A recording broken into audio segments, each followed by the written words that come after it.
설거지할 때, 운전할 때 듣는 고품격 토크쇼 서른톡 TV에 오신 걸 환영합니다. 내가 돈 잘 벌어다 줄 때는 우리 남편 최고라며 떠받들던 사람이 암에 걸려 누워있으니 두유 하나 사오는 게 저렇게 귀찮은가 봅니다. 그래도 어쩌겠습니까? 아쉬운 건 저인 것을요. 제가 아무 말 없이 쳐다보고만 있자 아내는 에휴 알았어 갔다 오면 되잖아 라며 툴툴거리고 가방을 챙겨 나갔습니다. 그런데 병원 지하 1층 편의점에 다녀오는데 1시간이 넘게 걸리더군요. 돌아온 아내에게 왜 이렇게 늦었냐고 물으니 짜증 섞인 목소리로 친구랑 통화하느라 늦었다 왜? 뭐 딴짓이라도 했을까봐? 오히려 면박을 주더군요. 그러고는 두유 하나를 냉장고에 거칠게 쑤셔 받고는 피곤하다며 황급히 병실을 떠났습니다. 덩그러니 남겨진 병실 침대 아래 아내가 흘리고 간 꼬깃꼬깃한 영수증 조각이 하나 보였습니다. 불길한 예감에 힘겹게 몸을 숙여 영수증을 본 순간 손이 어찌나 벌벌 떨리는지 영수증을 쥔 손에 힘이 들어가지가 않았습니다. 구매 목록에는 베지밀 B-6개, 새우깡 -1개, 칙촉 -1개, 1865 와인 -1병, 초박형 콘돔 1개인 -1개. 오늘 사연은 네이버의 한 불륜 피해자 모임 카페에서 발견한 글로 남편이 암에 걸리자 바람을 피우는 최악의 유부녀 이야기입니다. 심지어 불륜 상대도 상당히 충격적인데요. 본격적인 영상 시작 전 구독과 좋아요, 그리고 알람 설정 부탁드리고 HYP도 부탁드립니다. 지난 영상에 많은 분들이 눌러주셔서 정말 감사했습니다. 무료이니 걱정 마시고 HYP 점수 부탁드리겠습니다. 그럼 바로 사연 시작하겠습니다. 반갑습니다. 울산에서 죽을 날만 기다리고 있는 50대 남자. 닉네임 화광반조입니다. 꺼져가는 등불이 마지막 순간에 확 타오르듯 제 인생도 마지막으로 정신을 차리고 이 억울함을 토해내고자 떨리는 손으로 글을 씁니다. 상황을 정확히 전달하기 위해 글이 다소 길어질 수 있는 점 너그러운 양해 부탁드립니다. 저는 현재 전립선암 환자입니다. 암세포가 뼈로 전이된 지는 오래되었고 신장까지 망가져 소변줄을 꽂은 채 거의 2년째 병원 신세를 지고 있습니다. 뼛속을 갉아먹는 듯한 통증 때문에 마약성 진통제 없이는 잠들 수도 없고 그저 하루하루 링거에 의지해 생명만 연명하고 있는 송장이나 다름없는 신세입니다. 한때는 저도 울산 바닥에서 꽤 잘 나가는 사장님이었습니다. 곱창집 2곳과 밀면집 하나를 운영했고 작지만 제 명의로 된 1층짜리 상가, 건물도 하나 있어서 돈 걱정 없이 살았습니다.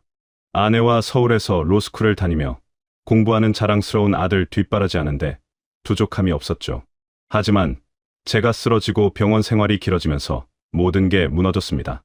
1년 전부터 경기가 안 좋아지면서 가게 매출은 반토막이 났고 지금은 14년 동안 동고동락한 직원 하나가 의리로 가게를 봐주고 있지만 직원들 월급 주기도 벅찬 상황이 되었습니다. 가장으로서 경제적 능력을 상실하고 병상에 누워만 있는 제 자신이 너무나 처량했습니다. 그런 저에게 아내는 대소변을 받아내고 밤새 제 다리를 주무르며 지극정성으로 간호해 주었습니다. 그런데 작년부터 아내가 생활비를 벌겠다며 일을 나가기 시작했습니다. 여보, 준수, 학비도 돼야 하고 병원비도 만만치 않잖아. 내가 나가서 뭐라도 벌어올게. 그 말이 얼마나 고맙고 미안하던지요. 일을 시작한 뒤로 병원에 오는 횟수가 눈에 띄게 줄었지만 저는 그저 묵묵히 이해했습니다. 힘든 내색 안 하고 공부하는 아들과 생활, 전선에 뛰어든 아내에게 제가 해줄 수 있는 건 투정 부리지 않는 것뿐이라 생각했습니다. 사단은 바로 며칠 전이었습니다. 일주일 만에 아내가 병실을 찾았습니다. 오랜만에 보는 아내 얼굴이 반가워 이런저런 이야기를 나누는데 그날따라 목이 너무 타고 시원한 두유가 간절히 먹고 싶더군요. 입맛이 없어 며칠을 굶다시피 했는데 말입니다. 여보, 나 두유 하나만 사다 주면 안 될까? 제 부탁에 아내는 스마트폰을 보던 눈을 힐끔 돌리더니 미간을 찌푸리며 퉁명스럽게 대꾸하더군요. 아, 꼭 내가 앉아서 좀 쉴라 그러면 뭘 시키더라. 그냥 물 마시면 안 돼. 나 하루 종일 서서 일하다 와서. 다리 퉁퉁 부은 거 안 보여? 진짜 사람 피곤하게 하네. 화를 내는 건 아니었지만 귀찮아 죽겠다는 그 말투. 가슴 한구석이 찌릿하게 아려왔습니다. 내가 돈 잘 벌어다 줄 때는 우리 남편 최고라며 떠받들던 사람이 병신이 되어 누워있으니 두유 하나 사오는 게 저렇게 귀찮은가 봅니다. 그래도 어쩌겠습니까? 아쉬운 건 저인 것을요. 제가 아무 말 없이 쳐다보고만 있자 아내는 에휴, 알았어. 갔다 오면 되잖아 라며 툴툴거리고 가방을 챙겨 나갔습니다. 그런데 병원 지하 1층 편의점에 다녀오는데 1시간이 넘게 걸리더군요. 돌아온 아내에게 왜 이렇게 늦었냐고 물으니 짜증 섞인 목소리로 친구랑 통화하느라 늦었다 왜? 뭐 딴짓이라도 했을까봐? 오히려 면박을 주더군요. 그러고는 두유 하나를 냉장고에 거칠게 쑤셔 받고는 피곤하다며 황급히 병실을 떠났습니다. 덩그러니 남겨진 병실 침대 아래 아내가 흘리고 간 꼬깃꼬깃한 영수증 조각이 하나 보였습니다. 불길한 예감에 힘겹게 몸을 숙여 영수증을 본 순간 머리를 커다란 망치로 얻어맞은 것처럼 눈앞이 핑 돌더군요. 손이 어찌나 벌벌 떨리는지 영수증을 쥔 손에 힘이 들어가지가 않았습니다. 구매 목록에는 베지밀 B-6개, 새우깡 -1개, 칡촉 -1개, 1865 와인 -1병, 초박형 콘돔 1개인 -1개. 처음에는 제가 잘못 본 건가 싶어서 눈을 비비고 다시 봤습니다. 혹시 편의점 알바생이 실수를 한 건 아닐까? 아니면 내가 모르는 다른 용도가 있는 물건인가? 별의별 생각이 다 들더군요. 제 대소변을 받아내던 아내입니다. 비록 요즘 들어 병원에 뜸해졌다고는 하나 저를 위해 헌신했던 사람인데 아닐 겁니다. 아니어야만 합니다. 하지만 이 영수증이 가리키는 정황이 너무나 끔찍하게 맞아떨어집니다. 두유를 사러 간다던 사람이 굳이 길 건너 편의점까지 갔고 1시간이나 걸려서 돌아왔습니다. 가슴이 쿵쿵 뛰다 못해 터져버릴 것만 같습니다. 지금 당장이라도 그 편의점으로 달려가서 CCTV를 확인해보고 싶고 아내를 붙잡고 이게 도대체 뭐냐고 사실대로 말하라고 다그치고 싶습니다. 하지만 회원님들, 저는 지금 소변줄을 차고 침대에 누워있는 것 말고는 아무것도 할 수 없는 병신입니다. 이 썩어 문드러진 다리로는 병실 문턱을 넘는 것조차 불가능합니다. 제가 할 수 있는 건 이 좁은 침대 위에서 5만 가지 더러운 상상을 하며 속을 끓이는 것뿐이라는 사실이 저를 미치게 만듭니다. 로스쿨 다니며 판검사 되겠다고 밤새워 공부하는 아들놈 얼굴이 떠올라 차마 아내에게 전화를 걸어 물어볼 용기조차 나지 않습니다. 만약 제 의심이 사실이라면 우리 집안은 어떻게 되는 겁니까? 회원님들, 제가 지금 너무 예민해서 억측을 하고 있는 걸까요? 아니면 제 불길한 예감이 맞는 걸까요? 만약 이게 사실이라면 움직이지도 못하는 제가 이 병실 안에서 도대체 무엇을 어떻게 확인해야 합니까? 증거라고는 이 영수증 쪼가리 하나뿐인데 사람을 시켜야 하는지 아니면 아내에게 모른 척 넌지시 물어봐야 하는지 머릿속이 하얗게 돼서 아무런 판단이 서질 않습니다. 부디 인생 선배님들의 냉철한 고견을 부탁드립니다. 제가 지금 어떻게 대처해야 하는지 길을 알려주십시오. 제발 부탁드립니다. 반갑습니다. 죽지 못해 살아있는 화광반조입니다. 지난 일주일은 지옥이 따로 없었습니다. 항암제가 혈관을 타고 온몸을 휘저어놓는 통에 정신을 차릴 수가 없었고 몸도 마음도 완전히 무너져 내려 폐인처럼 지냈습니다. 회원님들이 남겨주신 수많은 댓글들 밤새 읽으며 피를 토하는 심정으로 공감했습니다. 흥신소를 써라. 위치 추적을 해라. 정말 감사한 조언들이지만 현실은 이 병신 같은 몸으로는 화장실도 혼자 못 가는 처지입니다. 당장 제 손으로 할 수 있는 게 아무것도 없다는 무력감이 저를 더 미치게 만듭니다. 의심이라는 게 참 무섭더군요. 한번 색안경을 끼고 보니 모든 게 수상합니다. 3일 전 아내가 생필품을 챙겨주러 잠깐 들렀습니다. 분명 일하다가 시간 내서 왔다고 했는데 얼굴엔 짙은 화장을 떡칠하고 평소에는 입지도 않던 치마를 입고 있더군요. 향수 냄새를 풍기며 제 소변통을 비우는데 그 이질감에 속이 뒤집히는 줄 알았습니다. 아내가 병실을 나가자마자 또다시 끔찍한 상상이 머릿속을 갉아먹습니다. 저 화려한 꼴을 하고 지금쯤 어떤 놈 품에 안겨 뒹굴고 있을까?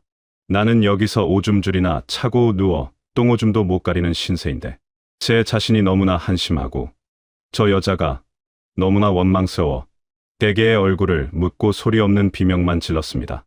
차라리 지금 당장 숨이라도 끊어졌으면 좋겠습니다. 반갑습니다. 화광반조입니다. 지난번 올린 글에 정말 많은 분들이 위로와 격려를 보내주셨더군요. 항암 치료로 머리카락이 한 줌씩 빠지고 뼛속을 긁어내는 듯한 통증에 시달리면서도 회원님들의 댓글 하나하나를 읽으며 버텼습니다. 얼굴 한번 본 적 없는 남인 저에게 보내주신 그 따뜻한 마음들 정말 눈물 나게 감사드립니다. 오늘 이렇게 다시 떨리는 손으로 글을 쓰는 이유는 어제 있었던 일을 통해 제 아내의 외도를 그리고 그 상대가 누구인지를 거의 확신하게 되었기 때문입니다. 심장이 찢어지는 것 같고 배신감에 온몸이 부들부들 떨려서 진정제가 없이는 숨조차 제대로 쉴 수가 없습니다. 일요일이었던 어제 아내가 오전부터 병실에 왔습니다. 간병이랍시고 왔지만 말만 간병이지 하는 거라고는 환자복 입고 누워있는 제 옆에 앉아서 하루 종일 스마트폰만 들여다보는 게 전부였습니다. 물 한 잔 달라고 하면 아, 좀 기다려봐. 지금 중요한 톡 하잖아. 라며 짜증을 내고 제가 통증 때문에 신음이라도 흘리면 조용히 좀 해. 왜 이렇게 앓는 소리를 내? 좀 참어. 라며 면박을 줍니다. 그런 사람이 옆에 있는 게 더 스트레스였지만 그래도 아내라고 얼굴을 보니 좋았던 제가 참 병신 같습니다. 오후가 되어 교대하기로 한 간병인 이모님이 오실 시간이 되었습니다. 그런데 그날따라 이모님이 늦으시더군요. 아내는 시간이 다 됐다며 약속이 있다며 초조한 듯 계속 시계를 보더니 이모님이 오시기도 전에 병실을 나섰습니다. 10분쯤 뒤 헐레벌떡 뛰어온 간병인 이모님이 숨을 고르며 저에게 건넨 말이 너무 충격적이었습니다. 아이고 사장님, 죄송해요. 오늘 저기 공업탑 회전교차로 쪽에서 사고가 크게 나는 바람에 차가 꼼짝을 안 하더라고요. 그래서 늦었어요. 네, 괜찮습니다. 오시는 길 힘들진 않으셨어요? 힘든 건 둘째치고 사모님한테 너무 미안해서 어쩌죠? 오늘도 그 곱창집 일 도와주러 출근하시는 것 같던데 저 때문에 늦어서 허겁지겁 가시더라고요. 순간 제 귀를 의심했습니다. 곱창집 출근이요? 아내가요? 네. 아까 병원 주차장에서 마주쳤거든요. 저번에 사장님 가게 대신 봐주신다는 그 직원분 있잖아요. 키 크고 덩치 좋은 분. 그분 차 조수석에 타고 급하게 가시던데요. 이모님의 그 말을 듣는 순간 머릿속에서 윙 하는 이명 소리가 들리며 세상이 정지하는 것 같았습니다. 아무렇지 않은 척, 아, 네. 고생이 많죠. 집사람이. 하고 얼버무렸지만 제 속은 이미 시커멓게 타들어가고 있었습니다. 제 아내는 곱창 냄새가 옷에 배는 게 끔찍하게 싫다며 연애할 때부터 제가 하는 가게 근처에는 얼씬도 안 하던 여자입니다. 그런 사람이 곱창집 일을 도와주러 간다뇨? 게다가 지금 아내는 저한테 집 앞 마트에서 캐셔로 일한다고 했습니다. 무엇보다 가장 확실한 증거는 저는 모태신앙이라 지난 20년 동안 일요일은 무조건 휴무를 원칙으로 장사를 해왔다는 겁니다. 가게 문을 닫는 날인데 도대체 무슨 출근을 한단 말입니까? 그것도 직원 차를 타고? 그제야 인정하고 싶지 않았던, 아니, 상상조차 하기 싫었던 가장 끔찍한 가능성이 현실이 되어 제 목을 조여왔습니다. 간병인 이모님이 말한 그 키 크고 덩치 좋은 직원, 상철이입니다. 제가 14년 전 갈 곳 없는 놈 거두어서 친동생처럼, 아니 친형제보다 더 아끼며 키운 놈입니다. 밑바닥부터 시작해서 이제는 점장 타이틀 달아주고 제가 병원에 눕게 되면서 형님, 걱정 마십시오. 가게는 제가 목숨 걸고 지키겠습니다. 하며 제 손을 잡고 울던 그 놈입니다. 지난번 영수증에 찍힌 그 모텔, 그 와인, 그 콘돔, 그걸 쓴 놈이 제가 피땀 흘려 키운 제 가게 직원이고 그 상대가 제가 평생을 바쳐 사랑한 제 아내일 수도 있다는 생각이 저를 미치게 만듭니다. 14년을 가족처럼 믿었는데 제가 병실에서 죽어가고 있는 동안 저 둘은 일요일에 문 닫은 제 가게에서 혹은 그놈 차 안에서 무슨 짓거리를 하고 돌아다닌 걸까요? 세상에 저 혼자 남겨진 기분입니다. 사방이 적인 것 같고 누구 하나 믿을 놈이 없습니다. 촉이라는 게 참 무섭네요. 확실한 물증은 없지만 제 모든 감각이 범인은 상철이라고 비명을 지르고 있습니다. 지금 당장 상철이 놈한테 전화를 걸어 이 개만도 못한 새끼야 라고 소리를 지르고 싶은데 억장이 무너져서 목소리가 나오질 않습니다. 회원님들, 저 어떻게 해야 합니까? 확실하지는 않지만 제 촉이 맞겠죠. 이 상황에서 제가 확인해 볼 수 있는 방법이 뭐가 있을까요? 병신처럼 누워서 당하고만 있어야 하는 제 처지가 너무나 원망스럽습니다. 제발 저 좀 살려주십시오. 반갑습니다. 울산의 화광반조입니다. 일주일 만에 간신히 정신을 부여잡고 글을 남깁니다. 그동안 마약성 진통제에 취해 현실인지 꿈인지도 모를 몽롱한 상태로 지옥 같은 시간을 보냈습니다. 어젯밤 칠흑 같은 병실 어둠 속에서 꼬박 밤을 새우며 결단을 내렸습니다. 저 항암 치료 중단하겠습니다. 이제 더 이상 악착같이 살아야 할 이유를 찾지 못하겠습니다. 몸은 계속 안 좋아지고 내 몸의 일부처럼 믿었던 14년 지기 직원놈, 그리고 내 생명보다 사랑했던 아내, 세상에서 가장 믿었던 두 사람에게 등 뒤에서 칼을 맞았다고 생각하니 살고자 했던 마지막 의지마저 바스라져 버렸습니다. 건강도 잃고 가족도 잃고 신뢰도 잃은 빈 껍데기 같은 몸으로 더 버텨서 무엇하겠습니까? 50대라는 나이에 간다는 게 조금 억울하긴 하지만 이 비참한 꼴로 더 숨을 쉬고 싶지 않습니다. 그 더러운 연놈들, 지들끼리 뒹굴든 말든 천벌을 받든 잘 처먹고 잘 살든 이제 제 알 바 아닙니다. 복수할 기력조차 남아있지 않습니다. 그저 서울에서 공부하느라 고생하는 우리 불쌍한 아들놈 얼굴이나 마지막으로 한번 눈에 담고 조용히 세상을 떠나려 합니다. 얼굴도 모르는 저에게 살아야 한다. 이겨내라. 응원해 주신 회원님들께 정말 면목이 없습니다. 죄송합니다. 2년이라는 긴 투병 생활이 제 영혼까지 갉아먹어 버린 것 같습니다. 부디 여러분은 저 같은 비참한 말로를 겪지 마시고 평생 행복하시길 빕니다. 그동안 감사했습니다. 언젠가 인연이 닿으면 또 인사드리겠습니다. 화광반조입니다. 어제는 다 죽어가는 소리로 회원님들께 실망만 안겨드리고 하루 만에 말을 뒤집어 죄송합니다.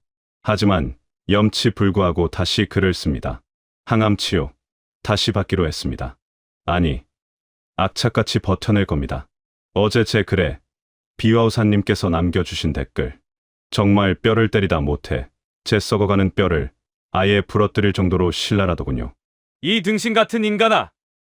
네 마누라가 딴 새끼한테 가락이 벌리고 구멍 흔들고 있는데 그냥 죽어준다고? 좋은 생각이다. 네 죽고 나면 네 재산으로 바람난 마누라년 상간남하고 신나게 살겠네. 거엑스 같은 년하고 상간남 새끼 잘 먹고 잘 살게 하려고 평생을 뼈 갈아 일하다 죽는 인생이네. 죽기 전에 불알 떼고 죽어라. 등신 호구 새끼. 처음 이 댓글을 읽었을 때는 모욕감에 피가 거꾸로 솟았습니다. 아픈 사람한테 말이 너무 심한 거 아닌가.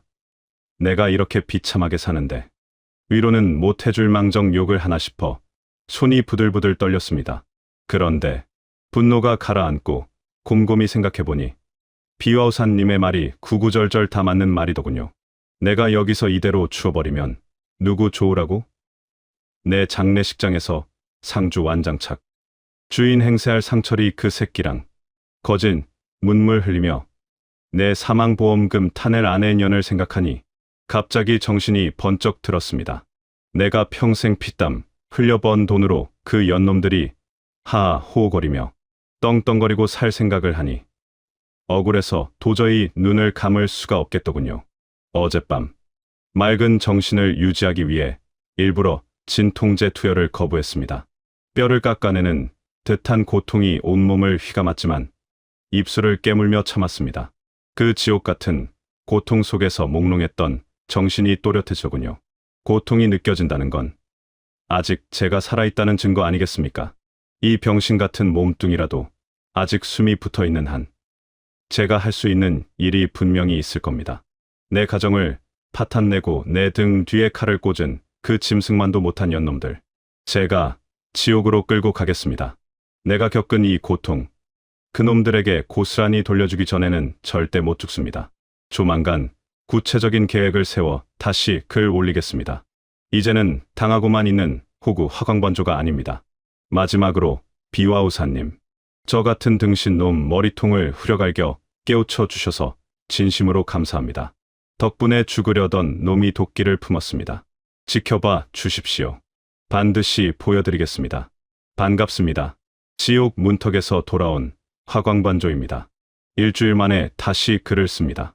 지난번 회원님의 그 불호령 같은 댓글 덕분에 정신을 차린 후 저는 지난 일주일 동안 제 삶과 죽음을 정리하는 시간을 가졌습니다. 죽고 사는 건 하늘의 뜻이기에 아무리 제가 노력을 해도 죽음을 맞이할 수도 있는 게 현실이지만 적어도 제가 눈을 감았을 때 피 같은 내 재산이 그 더러운 연놈들 유흥비로 탕진되는 꼴은 죽어도 못 봅니다. 그래서 어제 변호사를 불러 공증까지 마친 유언장을 작성했습니다. 회원님들, 조언대로 아내에게 한 푼도 안 주면 나중에 유류분 반환 청구 소송이니 뭐니 걸고 넘어질까봐 정말 줘도 안 가질 쓸모없는 맹지 하나 던져주기로 했습니다. 법적으로 하자 없는지 꼼꼼히 따져서 작성했습니다. 유언장, 본 유언자. 오화광반조는 또렷하고 명료한 정신 상태에서 다음과 같이 유언한다. 본인 사망 시 본인 명의의 모든 적극 재산 중 울산광역시 남구 5호동에 위치한 상가, 건물 및 토지 일체, 그리고 거주 중인 울산 남구 5아파트의 소유권 전부는 장남 5호에게 단독 상속한다. 아울러 현재 운영 중인 XX곱 창시 2호점 및 XX 밀면의 사업권은 본인 사망과 동시에 즉시 매각 처분하며 발생한 권리금 및 매각 대금 전액 역시 장남 5호에게 상속한다. 단 울산 울주군 5면 소재의 개발 제한구역 임야 200평에 한하여 처 5호에게 상속한다. 그리고 서울에서 공부 중인 우리 아들에게도 피를 토하는 심정으로 편지를 남겼습니다. 아직은 이 사실을 모르고 있을 아들이 받을 충격이 걱정되지만 나중에 뒤통수 맞는 것보단 낫겠다 싶어 사실 그대로 적었습니다. 사랑하는 아들에게, 아들아, 아비가 마지막으로 너에게 짐을 지우는 것 같아 미안하구나 하지만 이건 우리 집안의 존망이 걸린 문제라 솔직하게 말한다. 현재 내 엄마는 다른 남자와 외도 중이다. 아빠가 죽고 나면 엄마는 이 재산을 노릴 텐데 그 돈이 엄마 손에 들어가면 결국 그 상간남 놈 주머니로 다 들어간다. 얘 피땀이 서린 돈이다. 그러니 아들아, 독해져라. 엄마가 뭐라고 하든 눈물을 흘리며 애원하든 전 재산은 내가 꽉 쥐고 관리해야 한다. 절대 그놈들 좋은 일 시키지 마라. 이게 아빠의 마지막 부탁이다. 이제 법적인 준비는 끝났습니다. 주사위는 던져졌고 저는 이제 살기 위해, 아니 그놈들이 파멸하는 꼴을 보기 위해서라도 건강 회복에만 집중하겠습니다. 밥도 억지로 쑤셔 넣고 항암 치료도 악착같이 버틸 겁니다. 절대 곱게 안 죽어줍니다. 반갑습니다. 화광반조입니다. 벌써 한 달이라는 시간이 흘렀군요. 그동안 소식이 뜸해 걱정하신 분들도 계시리라 생각합니다. 참 아이러니합니다. 의학적으로 검증된 항암제보다 더 강력한 명약이 도끼와 복수심일 줄은 몰랐습니다. 죽어야지 마음먹었을 때는 금방이라도 숨이 넘어갈 것 같더니 그 더러운 연놈들 박살내기 전엔 절대 못 간다라고 이 악물고 밥알을 씹어 삼키니 주치의도 놀랄 만큼 몸 상태가 좋아졌습니다. 역시 사람은 목표가 있어야 사나 봅니다. 그 목표가 비록 누군가를 파멸시키는 것일지라도 말이죠. 그동안 글을 쓰지 않은 건 이곳 카페에 올라오는 수많은 배신과 비극들이 제 멘탈을 흔들까봐 겁이 나서였습니다. 남의 불행을 보며 이안 삼기엔 제 상처가 너무 골마 터져 있었고 혹여나 또다시 우울감에 빠져 나약한 생각을 하게 될까 봐 일부러 접속을 피했습니다. 그런데 오늘 들어와 보니 저의 정신적 지주, 이신 비와우사님께서 또 한 번 제 뒤통수를 아주 찰지게 후려쳐 주셨더군요. 어우, 등신이 왜 유서를 쓰고 앉아있냐? 왜 자꾸 죽으려고 하냐? 죽일 생각을 해라. 정말 님 댓글만 보면 헛웃음이 나면서도 꽉 막힌 속이 뻥 뚫립니다. 맞습니다. 제가 또 패배자처럼 유서나 끄적이며 죽을 준비를 하고 있었네요. 비와우사님 말씀대로 오늘 밤 당장 병원 탈출해서 식칼 하나 들고 그년 놈들 뒹굴고 있을 곳을 찾아가 피바다를 만들까 수십 번도 더 상상했습니다. 심정 같아서는 둘 다 회 뜨듯 도려내고 저도 깔끔하게 가고 싶습니다. 하지만 제 아들놈 앞길이 눈에 밝혀서 그 칼 도로 집어넣습니다. 판검사 되겠다고 서울 고시촌에서 코피 쏟아가며 공부하는 자식 놈인데 애비가 살인자가 되면 그 앞길에 얼마나 큰 똥물을 튀기겠습니까? 내 손에 직접 피 묻히는 건 정말 최후의 수단으로 남겨두겠습니다. 대신 법적으로, 사회적으로 그놈들 영혼까지 탈탈 털어 생매장시킬 방법으로 가겠습니다. 항상 뼈 때리는 조언 주시는 비와우사님, 그리고 응원해주시는 회원님들 진심으로 감사합니다. 이제 정말 건강 회복에만 전념해서 보란듯이 두 발로 걸어 나갈 겁니다. 퇴원하는 날, 구체적인 실행 계획 들고 다시 인사 올리겠습니다. 마지막으로, 혹시라도 제 글이 한참 동안 올라오지 않는데 뉴스 사회면에 울산 50대 남성, 아내와 내연남 흉기로 살해 같은 기사가 뜬다면 그게 저라고 생각하시면 될 것 같습니다. 반갑습니다. 죽음의 문턱에서 도끼 하나로 기어 나온 화광반조입니다. 회원님들께 생존 신고를 하기까지 무려 6개월이나 걸렸습니다. 그동안 소식이 없어 저 양반 결국 죽었구나 생각하신 분들도 계셨을 텐데 저 멀쩡히 살아서 내일 퇴원합니다. 항암제가 아니라 복수심이 사람을 살리네요. 암세포가 기겁을 하고 도망갈 정도로 악을 쓰고 버텼더니 몸 상태가 기적처럼 좋아졌습니다. 다만 신경 쪽에 조금 문제가 생겨서 다리를 좀 쩔뚝거리게 되었습니다. 의사 양반이 제 다리를 보며 고개를 절레절레 흔들면서도 정말 기적입니다. 이렇게 회복 속도가 빠른 환자는 처음 봅니다. 삶에 대한 의지가 대단하시네요. 하며 감탄하더군요. 그 말 듣고 저도 모르게 피식 웃음이 나왔습니다. 의사 선생은 그게 삶에 대한 의지로 보이겠지만 제 눈에는 그년 놈들 찢어 죽이고 싶은 살기샤치라는 걸 꿈에도 모르겠죠. 내일 퇴원하는데 그 바람난 년한테는 말 안 했습니다. 서프라이즈 파티라도 해줘야 하지 않겠습니까? 안 그래도 요즘 아주 가관입니다. 제가 죽을 날 받아놓은 노인네처럼 보였는지 이제는 대놓고 막 나가더군요.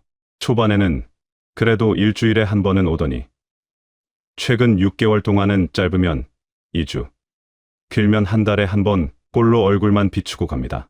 와서도 저랑 눈 한 번 안 마주치고 2~3시간 동안 소파에 앉아 스마트폰만 두들기며 희죽거리다 갑니다.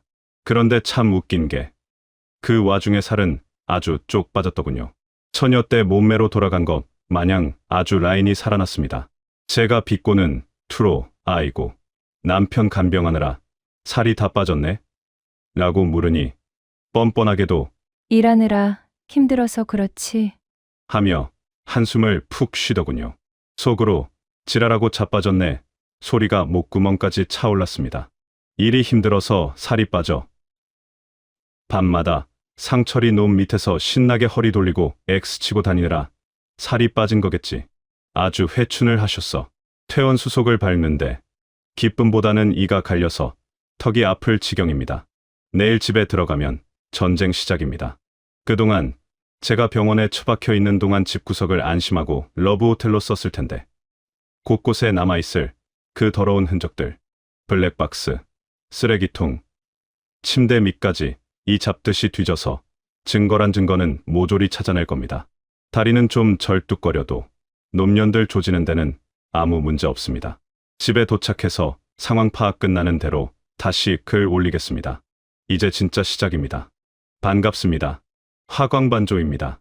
집구석 꼴이 아주 가관입니다. 먼지가 뽀얗게 앉은 걸 보니 제가 병원에 있는 동안 이 집 말고 다른 곳에서 살림을 차려놓았나 봅니다. 진짜 열받네요. 회원님들 말씀대로 집안을 이 잡듯이 뒤렸습니다. 그랬더니 장롱 구석에서 요상한 티팬티 쪼가리가 몇 장 튀어나오더군요. 내일 모레 50인 여자가 그 숭안끈 팬티를 입고 상철이 놈 앞에서 재롱을 떨었을 상상을 하니 진짜 위액이 넘어오고 토악질이 납니다. 더러워서 손으로 집기도 싫지만 나중에 박살낼 증거니 비닐팩에 고이 담았습니다. 오늘은 이 냄새나는 집구석을 좀 더 뒤져보고 내일은 제 가게로 쳐들어가 볼 생각입니다. 그놈들이 제 피땀 어린 일터에서 무슨 짓거리를 해놨을지 벌써부터 피가 거꾸로 솟습니다. 또 소식 전하겠습니다. 반갑습니다. 울산의 화광반조입니다. 퇴원하고 집에 온 지 벌써 일주일이 지났습니다. 그런데 참 기가 막혀서 헛웃음만 나옵니다. 제 아내라는 여자 아직도 집에 안 들어오고 있습니다.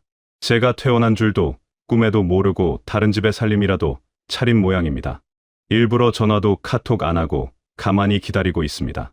어제는 지팡이를 짚고 제가 운영하는 곱창집 본점에 불시 점검을 나갔습니다. 가게 문을 열자마자 낯선 풍경이 펼쳐지더군요. 14년을 동고동락했던 주방 이모, 홀 서빙하던 직원들은 단 한 명도 보이지 않았습니다. 죄다 처음 보는 앳된 알바생들 뿐이었습니다. 매니저라는 친구를 불러 점장 상철이 어디 갔냐고 물으니 해외여행 가셨답니다. 그것도 2주 일정으로요. 아내의 부재, 그리고 상철이 놈의 2주간의 해외여행. 시기가 참 공교롭게 맞아떨어지지 않습니까? 남편은 병원에서 사경을 헤매는 줄 알고 둘이서 작정하고 따뜻한 나라로 밀월여행을 떠난 것 같습니다. 더 기가 막힌 건 가게 상황입니다. 상철이 놈은 저에게 분명 경기가 최악이라 월세 내기도 벅차다, 적자라서 직원들 내보내야 한다 며 죽는 소리를 했었습니다. 그런데 막상 와서 보니 점심시간이 지났는데도 빈 테이블이 거의 없고 배달 주문이 쉴 새 없이 들어오고 있더군요. 식감이 왔습니다. 이건 단순히 장사가 잘 되고 안 되고의 문제가 아닙니다. 그 자리에서 바로 포스기 매출 내역을 뽑아보고 세무사 사무실에 연락해 지난 2년치 장부와 통장 입출금 내역을 전부 가져오라고 했습니다. 지금 밤새워 하나하나 대조해보고 있는데 매출은 이렇게 나오는데 통장에 찍힌 금액과 장부상 지출 내역이 아기가 맞지 않는 부분들이 엄청 많이 보입니다. 아직 확실하게 배임이다, 횡령이다, 단정 짓기는 이르지만 제가 병원에 눕자마자 누군가가 장난질을 친 정황은 뚜렷해 보입니다. 즐길 수 있을 때 마음껏 즐기라고 하십시오. 그들이 공항 입국장을 빠져나오는 순간 현실이 지옥으로 바뀌어 있을 겁니다. 저는 차분하게 장부를 맞추며 그들을 맞이할 준비를 하겠습니다. 회원님들, 저 이제 안 아픕니다. 이 어마어마한 배신감을 확인하니 오히려 힘이 펄펄 납니다. 이것들 귀국하고 또 글 쓰겠습니다. 감사합니다. 반갑습니다. 울산의 화광반조입니다. 3일 만에 소식을 전합니다. 어제 저녁 드디어 그 바람난 아내가 집으로 기어들어왔습니다. 저는 퇴원 후 일부러 청소도 안 하고 침대 위에서 죽은 듯이 잠만 자며 그 여자가 오기만을 기다리고 있었습니다. 띠띠띠띠 도어락 풀리는 소리가 들리고 현관문이 열리더군요. 그런데 거실로 들어오는 인기척이 바로 느껴지지 않았습니다. 아마 현관에 놓인 제 구두를 보고 얼어붙었겠죠. 죽을 날 받아놓은 줄 알았던 남편 신발이 있으니 귀신이라도 본 기분이었을 겁니다. 한참 뒤 안방 문이 스르르 열리더군요. 아내의 얼굴을 보니 아주 가관이었습니다. 2주간의 해외 밀월여행으로 얼굴은 아주 까맣게 탔는데 저를 보는 표정은 창백하게 질려서 사색이 되어 있더군요. 여보, 당신 왔어? 마치 공포 영화 주인공이 귀신을 확인하는 듯한 떨리는 목소리였습니다. 저는 속에서 치밀어 오르는 구역질을 꾹 누르고 세상에서 가장 인자한 미소를 지으며 연기를 시작했습니다. 여보 왔어? 나 어제 퇴원했어. 의사가 기적이래. 몸이 거짓말처럼 다 나았다고 하네. 하하. 제 말을 듣는 아내의 눈동자가 심하게 흔들리더군요. 반가움이라고는 일도 없는 당혹감과 공포가 뒤섞인 그 표정을 평생 잊지 못할 것 같습니다. 그러더니 횡설수설 질문을 쏟아내더군요. 진짜 다 나은 거냐? 왜 미리 말을 안 했냐? 병원에서는 뭐라더냐. 제가 살아 돌아온 게 어지간히도 싫은가 봅니다. 대충 얼버무리고 제가 역공을 날렸습니다. 당신은 어디 갔다 오는 거야? 집이 엉망이네. 그러자 아내가 침을 꼴깍 삼키더니 눈을 피하며 말하더군요. 아, 그게 당신도 없는데 혼자 자는 게 너무 무서워서 친구네 집에서 며칠 자고 왔어. 아이고, 지나가던 개가 웃겠습니다. 혼자 자는 게 무서운 년이 상철이 놈이랑 해외 가서 밤새도록 뒹굴다 오셨습니까? 게다가 결정적인 실수를 했더군요. 2주나 집을 비웠으면서 손에는 핸드백 하나 달랑 들려 있었습니다. 캐리어는 어디다 팔아먹고 온 걸까요? 보나마나 공항에서 바로 상철이 놈 집이나 둘이 따로 차린 오피스텔에 짐을 풀어두고 알리바이 만든답시고 몸만 들어온 게 분명합니다. 이미 살림을 따로 차렸다는 확신이 들더군요. 더 캐묻고 싶었지만 아이고, 우리 마누라 나 때문에 고생이 많았네. 미안해. 라며 손을 잡아주니 소스라치게 놀라며 손을 빼더군요. 더럽다는 거겠죠. 저도 마찬가지입니다. 그 손 닿은 자리를 락스로 씻어내고 싶었습니다. 이제 확인 사살만 남았습니다. 이미 섭외해 둔 흥신소 탐정에게 연락했습니다. 전현이 다시 짐 챙기러 그 친구 집이라는 곳에 갈 때 그곳이 어디인지 누구랑 만나는지 낱낱이 찍어올 겁니다. 그리고 내일 저는 거의 3년 만에 제 가게인 곱창집으로 정식 출근합니다. 가면 상철이가 어떤 표정으로 저를 볼지 기대가 되네요. 또 글 쓰겠습니다. 반갑습니다. 화광반조입니다. 일주일 만에 생존 신고 겸 진행 상황 보고 드립니다. 그동안 병실 천장만 보다가 세상 밖으로 나오니 공기 맛부터가 다르더군요. 물론 그 공기 속에 섞인 배신의 냄새가 진동을 하지만 말입니다. 복귀 첫날이었던 그저께 보통 점심 장사 준비 때문에 10시에 오픈하는데 일부러 1시간 일찍인 9시에 가게 문을 열고 들어갔습니다. 그런데 상철이 놈 아내한테 제가 돌아왔다는 소식을 미리 들었는지 벌써 나와서 주방을 서성거리고 있더군요. 인기척에 뒤를 돌아본 놈이 저를 발견하고는 눈알이 튀어나올 듯이 놀라더니 이내 14년 동안 갈고 닦은 충신 코스프레를 시전하더군요. 형님. 어쩐 일이세요? 퇴원을 하신 거예요? 아니, 몸은 좀 괜찮으신 겁니까? 입으로는 반갑다며 호들갑을 떠는데 눈동자는 쉴 새 없이 흔들리고 얼굴 근육이 미세하게 떨리는 게 제 눈에는 다 보였습니다. 14년을 봐온 놈입니다. 저 놈이 똥 싸고 안 닦았을 때 표정도 아는 제가 그 어설픈 연기를 모를 리가 있겠습니까? 의사가 기적이라네. 몸이 다 나았어. 깜짝 놀라게 해주려고 일부러 말 안 했다. 아이고, 형님 참. 섭섭합니다. 미리 말씀을 주셨으면 제가 공항에서 바로 달려왔을 텐데요. 해외여행 가서 모히또 한잔하고 있는데 사장 놈 살아 돌아왔다고 하면 네가 참 마음 편하게 놀았겠다. 그치? 제가 웃으며 뼈있는 농담을 던지니 놈이 당황해서는 에이, 형님. 저희 사이에 그런 말이 어디 있습니까? 하며 너스레를 떱니다. 속으로 무슨 사이긴. 구멍동서지 ECXX 놈아. 소리가 목구멍까지 차올랐지만 꿀꺽 삼켰습니다. 일을 시작했는데 아주 가관이더군요. 제가 포스기 계산대 근처에만 가도 똥 마려운 강아지 마냥 안절부절 못하며 달려옵니다. 형님, 피곤하지 않으세요? 들어가 쉬세요. 여긴 제가 다 알아서 합니다, 형님. 아직 무리하시면 안 됩니다. 오늘은 그냥 들어가시죠. 제 손이 장부에 닿는 걸 필사적으로 막으려는 그 발악이 아주 애처롭기까지 했습니다. 대충 알겠다며 평소보다 일찍 퇴근해서 집에 들어가니 또 다른 연기자가 기다리고 있더군요. 일주일 동안 돼지우리 갔던 집구석을 그새 번쩍번쩍하게 치워놓고 앞치마까지 두른 아내가 현관으로 마중을 나옵니다. 여보, 오늘 고생 많았어. 근데 당신 이제 막 퇴원했는데 출근은 좀 미루는 게 낫지 않겠어. 상철 씨가 알아서 잘할 텐데. 둘이 아주 짠 듯이 멘트가 똑같습니다. 제가 가게에 나가는 게 어지간히도 불안한가 봅니다. 그 가증스러운 얼굴에 침이라도 뱉어주고 싶었지만 당신 말이 맞네. 좀 쉬엄쉬엄 해야지 하고 넘겼습니다. 그리고 새벽에 두 연놈이 잠든 사이 세무사를 통해 확보한 장부와 통장 내역을 드디어 다 마쳤습니다. 비는 돈이 무려 3억입니다. 500만 원, 400만 원 야금야금 빼간 건 애교 수준이고, 심할 때는 3천만 원씩 3번에 걸쳐 뭉텅이로 인출한 내역도 있더군요. 도대체 이 큰 돈을 어디에 처바른 건지는 모르겠지만 덕분에 감방 보낼 명분은 확실해졌습니다. 변호사 말로는 증거가 너무 명백해서 업무상 횡령죄로 엮으면 콩밥 먹이는 건 일도 아니라고 합니다. 상철이 놈, 제 가게에서 사장 놀이하면서 횡령한 돈으로 제 마누라랑 해외여행 다니고 인생 참 재밌게 살았더군요. 그 대가가 얼마나 혹독한지 곧 알게 될 겁니다. 지금은 두 사람의 결정적인 불륜 증거 등을 잡는 데 집중하고 있습니다.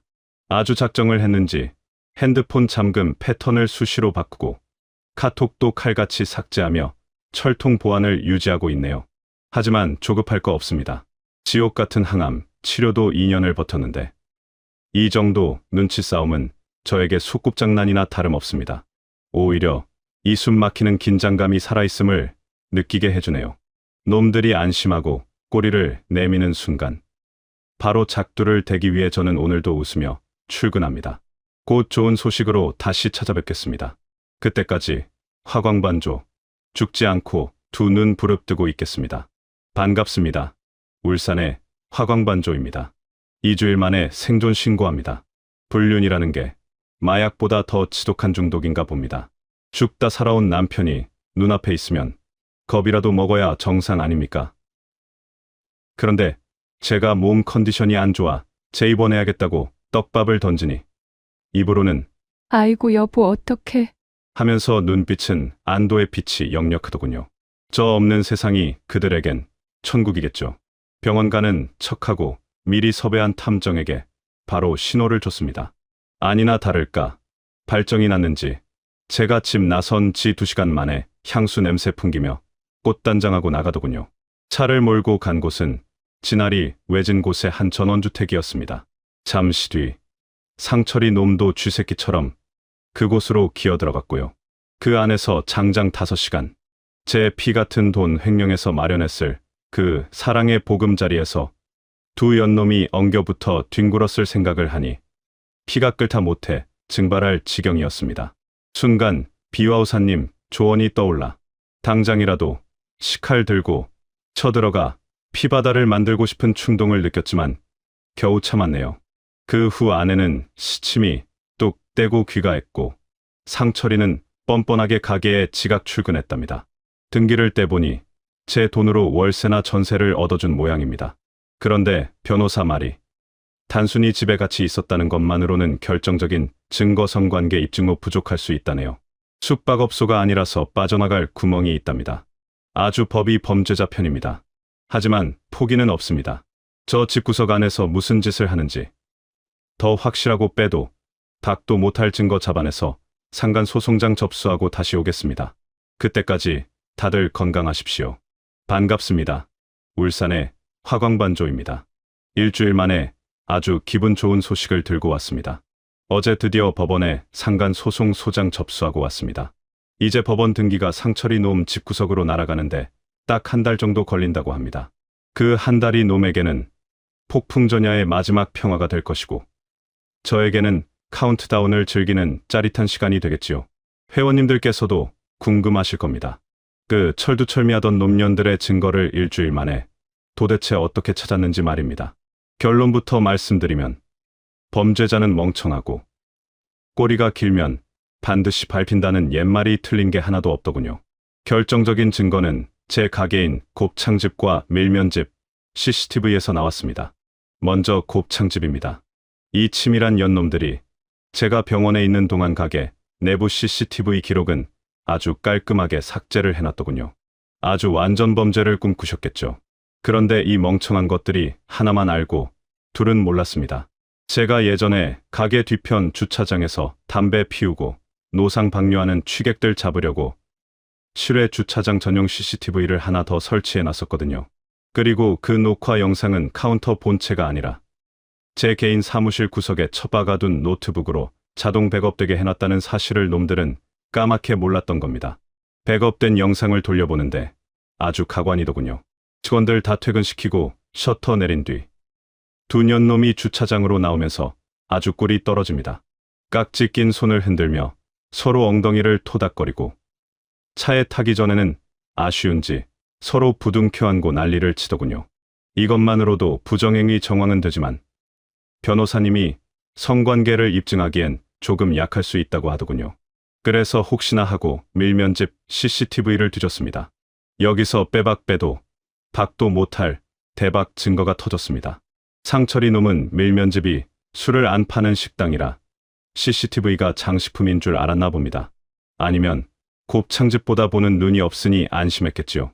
영상 날짜를 보니 딱 3주 전입니다. 제가 항암, 치료, 고통에 몸부림치고 있을 그 시각에 이 연놈들은 밀면집 문 걸어 잠그고 직원들 일찍 퇴근시킨 뒤에 판을 벌였더군요. 매장 구석 테이블에 앉아서 소주를 까고 있더군요. 밀면집엔 술도 안 파는데 편의점에서 사왔나 봅니다. 술이 좀 들어가니 아주 짐승들이 따로 없습니다. 서로 무릎 위에 앉히고 키스하고 상의 안으로 손 집어넣고 아주 19금 영화를 찍고 자빠졌더군요. 제 신성한 가게 테이블 위에서 그런 더러운 짓거리를 하는 꼴을 보는데 피가 거꾸로 솟으면서도 한편으로는 입가에 미소가 지어졌습니다. 잡았다. 이 개자식들. 변호사님께 영상을 보여드리니 박수를 치시더군요. 사장님, 이건 뭐 빼박입니다. 판사가 영상 10초만 봐도 바로 도장 찍어줄 수준입니다. 바로 소송 들어갑시다. 이제 주사위는 던져졌습니다. 상철이 놈은 지금도 가게에서 사장 놀이하며 희희낙락하고 있겠죠. 제 아내라는 여자는 친구 집에서 자고 온 척 연기하며 안도하고 있을 테고요. 즐기라고 하십시오. 딱 한 달 뒤 법원 등기를 받아드는 순간 놈의 표정이 어떻게 일그러질지 상상만 해도 밥맛이 돕니다. 증거는 차고 넘치고 제 건강은 날로 좋아지고 있습니다. 놈들의 파멸이 제 재활치료제입니다. 소장 도착하고 놈들이 발광하기 시작하면 다시 생생한 후기 올리겠습니다. 그때까지 회원님들도 건강 챙기십시오. 저는 이제 시작입니다. 반갑습니다. 화광반조입니다. 2주 만에 글을 씁니다. 지난주 드디어 상철이 놈 집구석으로 상간 소송장이 도착했습니다.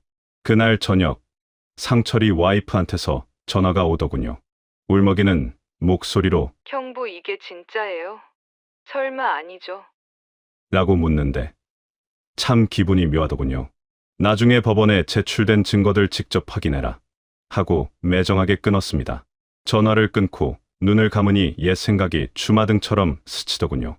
평범했던 우리 가족, 그리고 15년 전 상철이 놈 결혼식 때 땀 뻘뻘 흘리며 사회를 봐주던 내 모습, 사진 속에서 환하게 웃던 그 가증스러운 면상들을 떠올리니 마음이 아픈 게 아니라 진짜 너무 열이 받아서 혈압이 터질 것 같았습니다. 그리고 야, 이 CX네나 지금 이 글 보고 있지? 쥐새끼처럼 이 카페 뒤적대면서 내가 쓴 글 몰래 훔쳐보지 마라 알겠냐? 상간 소장 날아가니까 쫄리냐? 내가 여기다 글 쓰는 건 또 귀신같이 어떻게 알아냈어? 이 걸레 같은 게 아주 쓸데없는 데만 재주가 좋네? 근데 어쩌냐? 이미 늦었다. 내가 너랑 그 새끼를 위해 아주 따뜻한 지옥을 준비해뒀으니까 거기서 평생 행복하게 살아라. 회원님들, 갑자기 급발진해서 죄송합니다. 유혹하려고 쓴 게 아니고 이 유책 배우자 연이 제가 이 카페에서 활동하는 걸 어떻게 알아내서 실시간으로 염탐하고 있다는 사실을 알았습니다. 제 다음 계획이 노출될까봐 부득이하게 상간 소송 결과가 나올 때까지는 당분간 글을 못 쓸 것 같습니다. 결과 나오는 대로 아주 시원한 사이다. 후기 들고 다시 찾아오겠습니다. 다들 즐거운 저녁 되십시오. 넌 빼고 야 이 걸레 같은 년아. 폰 그만 보고 방에서 기어 나와. 반갑습니다. 화광반조입니다. 반년 만에 인사드립니다. 그동안 잘 지내셨습니까? 저는 아주 잘 지냈습니다. 암세포도 제 도끼에 질려 도망갔는지 건강은 날로 좋아지고 있습니다. 기쁜 소식부터 전합니다. 상간 소송 승소했습니다.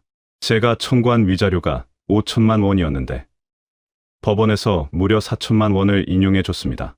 변호사님 말씀으로는 보통 통상적으로 1,500에서 3천만 원 사이가 나오는데 4천만 원은 정말 이례적으로 큰 금액이라고 하더군요. 판사님이 보시기에도 암 투병 중인 남편을 두고 남편이 번 돈을 횡령해가며 불륜을 저지른 그 짐승만도 못한 행태가 괘씸죄에 딱 걸린 모양입니다. 저쪽에서는 판결 받아들고 길길이 날뛰며 항소했다고 하더군요. 하라고 하십시오. 항소심, 대법원, 끝까지 가봅시다. 어차피 저는 돈이 필요한 게 아닙니다. 그저 그놈들이 변호사 비용 쓰고 법원 들락거리며 피 말리는 꼴을 보고 싶은 거니까요. 제 목표는 돈이 아니라 그들의 파멸입니다. 마지막 글을 쓰고 지난 반년 동안 제 아내, 아니, 그 유책 배우자, 녀는 정말 귀신 들린 사람처럼 널뛰기를 하더군요. 제가 소송 걸고 증거 들이밀자 처음에는 아주 가관이었습니다. 무릎 꿇고 싹싹 빌더군요. 여보, 내가 미쳤었나 봐. 정말 딱 한 번만 용서해줘. 당신 암 걸리고.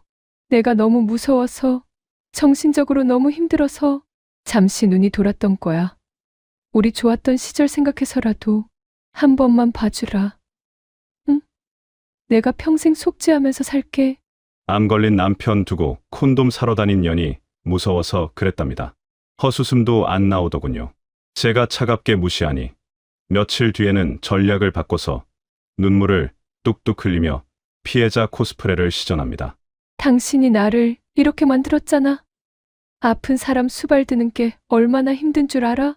나도 여자야 사랑받고 싶고 위로받고 싶었다고. 당신이 아프다고 짜증낼 때마다 내가 얼마나 외로웠는지 알아? 나도 피해자란 말이야. 제가 병원에 있는 동안 오지도 않고 상철이랑 해외여행 다닌 년이 수발 타령을 합니다. 그래서 내가 무슨 수발을 들었냐? 상철이 아랫돌이 수발 들었지? 라고 팩트를 꽂아주니 이제는 바락바락 악을 쓰며 제 탓을 하더군요. 당신이 일만 하고 나 외롭게 했잖아. 돈만 벌어다 주면 다야? 그리고 아프면 다야? 당신 때문에 내 인생이 이렇게 시궁창이 된 거라고. 이거 다 당신 탓이야. 아주 논리가 기가 막힙니다. 그러다 결국 상간 소장 날아가고 상철이네 집구석 뒤집어지니까 본색을 드러내며 저한테 소리를 지르더군요. 당신 진짜 인간도 아니야. 상간 소송 당장 취하해. 상철 씨 가정이 파탄나게 생겼잖아. 그 사람 와이프랑 애들은 무슨 죄야? 당신 진짜 이렇게까지 해야겠어? 이 악마 같은 인간아. 자기 자식, 새끼들은 안중에도 없고 불륜남 가정 파탄나는 건 걱정이 되나 봅니다. 그 꼴을 보니 남은 정남이가 소멸되다 못해 마이너스가 되더군요. 더 이상 볼 것도 없다 싶어 제가 쥐고 있던 생활비 카드, 차량, 용돈 싹 다 끊어버렸습니다. 그랬더니 약이 바짝 올라서 온갖 발광을 하다가 짐 싸들고 가출을 해버리더군요. 들리는 소문으로는 상철이 놈 집도 난리가 났답니다. 그 놈도 제 마누라랑 똑같이 지 마누라랑 애들 버리고 가출해서 잠적했다더군요. 생활비도 안 보낸답니다. 지 새끼들 굶어 죽든 말든 여자에 미쳐서 눈이 뒤집힌 거죠. 끼리끼리 만난다는 말이 과학입니다. 지금 상황은 아주 재밌습니다. 바람난 미친년은 돈 떨어지면 한 달 주기로 뜬금없이 집에 찾아왔다 나갔다를 반복합니다. 와서 밥 처먹고 옷 챙겨가고 그럽니다. 처음에는 현관 비밀번호를 바꾸고 문을 잠가버릴까 고민했습니다. 꼴도 보기 싫으니까요. 그런데 변호사님이 그러더군요. 제가 문을 잠그고 못 들어오게 하면 오히려 저쪽에서 배우자의 축출, 유기 등을 주장하며 이혼 소송에서 유리한 고지를 점할 수도 있다고요. 그래서 저는 전략을 바꿨습니다. 비와우사님, 지금부터 제가 하는 말 들으면 또 어우 저 등신 호구짓 하네 하고 욕 퍼부으시겠지만 이거 호구짓 아닙니다. 고도의 심리전이자 말려 죽이기 작전입니다. 저는 일부러 문을 열어둡니다. 그리고 그년이 나갈 때마다 마음에도 없는 문자를 보냅니다. 여보, 밥은 먹고 다니니? 나는 언제나 문 열어두고 기다리고 있어. 마음 정리되면 언제든 들어와. 왜냐고요? 이렇게 하면 저는 법적으로 가정을 지키기 위해 노력하는 남편이 됩니다. 반면 그 여자는 가출을 일삼는 유책 배우자로 낙인 찍히죠. 저는 지금 당장 이혼해줄 생각이 추호도 없습니다. 이혼해주면 누구 좋으라고요? 둘이 합쳐서 새 살림 차리고 희희낙락할 텐데 그 꼴 절대 못 봅니다. 저는 이 연놈들을 오징어처럼 만들 생각입니다. 지금은 물기 좀 있는 생물 오징어죠. 팔팔 뛰면서 지들이 사랑인 줄 알고 난리를 칩니다. 하지만 돈줄 끊기고 법적 소송 계속되고 사회적으로 매장당하고 숨어 지내다 보면 서서히 반건조 오징어가 될 겁니다. 쫄깃하지만 슬슬 턱이 아파오는 시기죠. 그리고 마지막에는 수분 하나 없이 바짝 마른 오징어가 될 때까지 아주 천천히 고통스럽게 말려 죽일 겁니다. 법적으로는 부부지만 실질적으로는 아무것도 할 수 없는 감옥에 가둬두는 겁니다. 상철이 놈이랑 재혼, 꿈도 꾸지 말라고 하십시오. 상간 소송은 이겼고 이제 남은 건 업무상 횡령죄입니다. 3억이 넘는 돈, 그 죗값은 감옥에서 치르게 해줄 겁니다. 아직 법리적인 다툼이 있어 시간이 좀 걸리겠지만 결과 나오는 대로 또 소식 전하겠습니다. 회원님들, 저는 행복합니다. 복수라는 목표가 있으니 하루하루가 짜릿합니다. 다들 저처럼 아프지 마시고 가정 평안하시길 빕니다. 다음 글에서 뵙겠습니다. 반갑습니다. 화광반조입니다. 중간중간 짤막하게 생존 신고는 했지만 오늘은 정말 중요한 소식이 있어 각 잡고 글을 씁니다. 드디어 업무상 횡령죄 소송이 1년 만에 마침표를 찍었습니다. 결과부터 말씀드리면 징역 1년 2개월, 법정 구속 확정입니다. 판사님봉 두드리는 소리가 그렇게 경쾌할 줄 몰랐습니다. 지난 1년, 재판 과정은 정말 코미디가 따로 없었습니다. 상철이 놈과 제 아내는 자기들은 횡령을 한 게 아니라며 판사님 앞에서 눈물까지 흘려가며 온갖 변명을 늘어놓더군요. 변호사가 코치해준 대로 앵무새처럼 읊어대는데 그 뻔뻔한 낯짝에 침을 뱉고 싶었습니다. 놈들이 3억 넘게 빈 돈에 대해 주장한 5가지 변명은 이렇습니다. 사장님의 암 투병 병원비와 수술비로 쓰기 위해 현금으로 인출해뒀다가 전달했다. 기가 찹니다. 병원비는 제 개인 보험과 카드로 다 처리했습니다. 서울에서 공부하는 사장님, 아들의 학비와 생활비 지원 명목으로 송금했다. 우리 아들, 지들이 보낸 돈 10원 한 장 받은 적 없습니다. 가게 식자재 값이 폭등해서 시장에서 질 좋은 재료를 구하기 위해 무자료 현금 거래를 했다. 장부에 적힌 거래처는 있지도 않은 유령 가게였습니다. 코로나 이후 직원들 사기 진작을 위해 사장님 지시로 특별 보너스를 지급했다. 지들 둘이서 해외여행 간 게 보너스입니까? 가게 인테리어 보수 공사를 했는데 업자가 현금을 요구해서 줬다. 가게엔 못 자국 하나 새로 난 게 없는데 무슨 공사를 합니까? 아주 소설을 쓰더군요. 하지만 제가 누굽니까? 제가 병원에 누워있을 때 상철이 놈이 저한테 보냈던 매출 반토막 났다는 허위 카톡 보고 내용과 실제 포스기 매출 기록, 그리고 통장 입출금 내역을 엑셀로 정리해서 드리미니 판사님도 헛웃음을 치더군요. 명백한 증거 앞에서는 아무런 의미가 없었습니다. 결국 상철이는 그 자리에서 포승줄에 묶여 구치소로 끌려갔습니다. 저를 보며 형님 하고 울부짖는데 15년 전 저를 처음 봤을 때 짓던 그 불쌍한 표정을 또 짓더군요. 어림없습니다. 콩밥 먹으며 뼈저리게 후회하길 바랍니다. 그리고 졸지에 낙동강 오리알 신세가 된 제 아내, 한 달 전 슬그머니 집으로 기어 들어왔습니다. 처음엔 자존심 때문에 안 올 줄 알았는데 왜 왔나 싶어 통장을 확인해 보니 답이 나오더군요. 갑자기 6천만 원이라는 돈이 입금되어 있었습니다.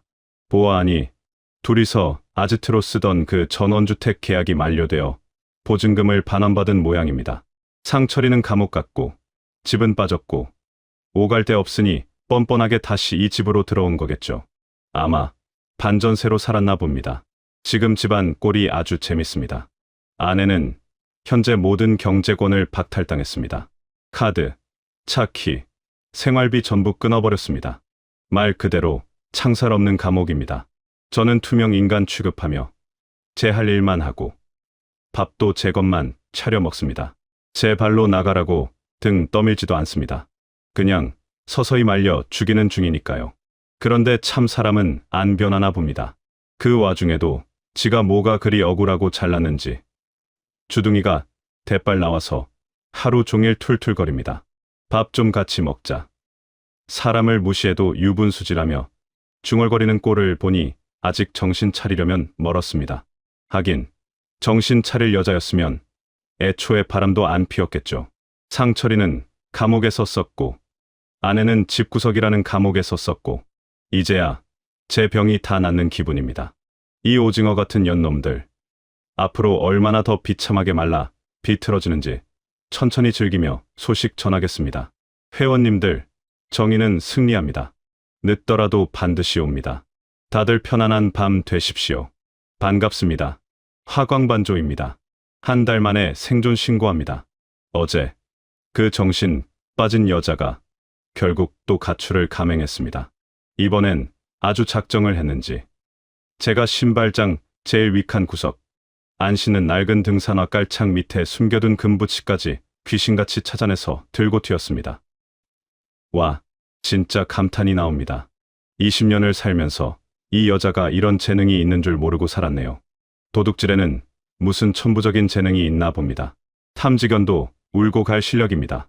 피가 거꾸로 솟지만 꾹 참습니다.